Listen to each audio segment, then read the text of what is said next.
আসসালামু আলাইকুম everyone, this is Sadia. Welcome back to my another blog. So এই ব্লগটা হচ্ছে আমার কলেজের বিদায় অনুষ্ঠানের আগের রাতের। তখন আমি শেয়ার করতে পারিনি, কারণ তখন হচ্ছে আমার কলেজের বিদায় অনুষ্ঠান ছিল। তো সেই প্রোগ্রামের আর কি ঝামেলা ছিল নানান, আর সামনে যেহেতু এক্সাম ছিল সেই প্রিপারেশন নিচ্ছিলাম আর কি, তাই তখন শেয়ার করা হয়নি। তো এই তো আমি সন্ধ্যা থেকে শুরু করলাম আর কি। সন্ধ্যা এখানে চা বসিয়ে দিলাম নাস্তা করার জন্য, আর এদিকে আম্মু দুপুরে হচ্ছে তেহারি রান্না করছিল।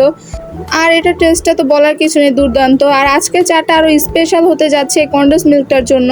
সো আজকে ভাবলাম একটু কনডেন্স মিল্ক দিয়ে ট্রাই করে দেখি কেমন লাগে। তো আমি আগে কনডেন্স মিল্কটা ঢেলে নিই আগে মগটায়, আর এটা বের হচ্ছিল না, তাই আর কি আগে আমি ঢেলে তারপর দেখাচ্ছি। তো এদিকে আবার চাটা বয়েল হয়ে গেছিলো, মানে পানিটা বয়েল হয়ে গেছিলো, এরপর আমি চাপাতি দিয়ে দিই, আর প্রায় হয়েই গেছে। আর এদিকে কনডেন্স মিল্কটা ঢালা শেষ, এখন আমি হচ্ছে চাটা ঢেলে নিব আগে। তো এই তো চায়ের কালারটা কত সুন্দর হয়েছে, কনডেন্স মিল্কের জন্য আর কি, মানে পারফেক্ট হয়েছে। আর আমার চায়ের কালার না হলে আমার আবার খেতে ইচ্ছে করে না, আর কালারটা দেখে আবার ভালো লাগতেছে। তো চা খাওয়া শেষ, এখন আমি পড়ার টেবিলে এসে পড়েছি। পড়ার জন্য না, এখন হচ্ছে কালকে যেহেতু আমার ফাংশন, তাই আজকে ভাবলাম নেল পলিশ দেই। তো এখানে আমি এই নেল পলিশটা অ্যাপ্লাই করব।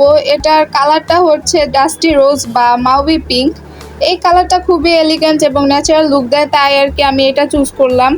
আমার কাছে এখানে দুইটা নেল পলিশ ছিল, কিন্তু কালকে শাড়ির সাথে পরার জন্য এই নেল পলিশটাই আমার কাছে ভালো লাগছে, মানে এটা হচ্ছে বেস্ট হবে। আর এদিকে আমি হচ্ছে আমার ফেসে কিছু দেওয়ার জন্য আর কি ফেসটা একটু কেয়ার করব, মানে কালকে যেহেতু ফাংশন, তাই আর কি আজকে একটু ফেসে কিছু অ্যাপ্লাই করব, মানে ফেসটা একদম ড্রাই হয়ে আছে, তাই ভাবলাম কিছু দেই। ফেস প্যাকের জন্য এখানে আমি ভ্যাসনের গুঁড়ো আর হচ্ছে ডালের গুঁড়ো নিয়ে নিই।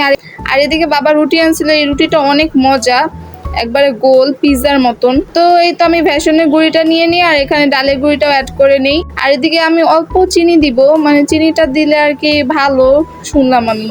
আর এখানে অল্প একটু হলুদ নিয়ে পানি নিয়ে এরপর ভারী তো রাতে খাবার নিয়ে বসে পড়লাম। রাতের জন্য তেহারি ছিল, আর কালকে যেহেতু ফাংশন, তাই এখনো অনেক কাজ আছে আমার, মানে শাড়ি এখনো বের করা হয়নি, দেন হচ্ছে কিভাবে মেকআপ করব সেটাও এখনো ডিসাইড করা হয়নি। সো আজকের ভিডিওটা আর লং করব না, আর কালকে কি কি থাকছে সেটা আপনাদের সাথে নেক্সট পার্টে শেয়ার করব।